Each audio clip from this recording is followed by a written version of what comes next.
exploring the intersection of Holocaust memory, genocide prevention, and the ethics of non-disposability. The central thesis emphasizes that Holocaust memory should conserve universal non-disposability, avoiding pathological outcomes. Life-coherence, non-disposability, sacred memory, and institutional autopoiesis are key concepts in understanding ethical frameworks. The Holocaust serves as a diagnostic tool for understanding the processes of dehumanization and genocide. Examining who benefits and who suffers reveals the pathology of inception in genocidal contexts.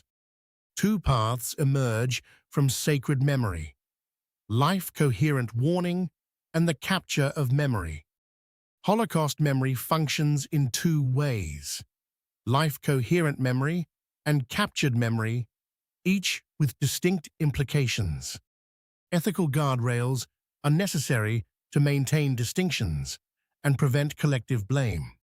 The moral stress test examines whether "never again" serves as universal prevention or tribal protection. The autopoietic security state emerges when sacred memory shields power from accountability.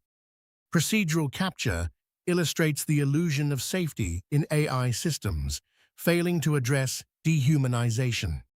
Transformation from captured forms to life-coherent conversion is essential for ethical remembrance. The 12 principles of life-coherent remembrance guide ethical memory practices.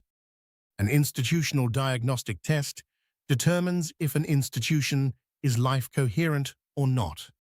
True memory fulfillment ensures safety and shared life beyond mere procedural adherence.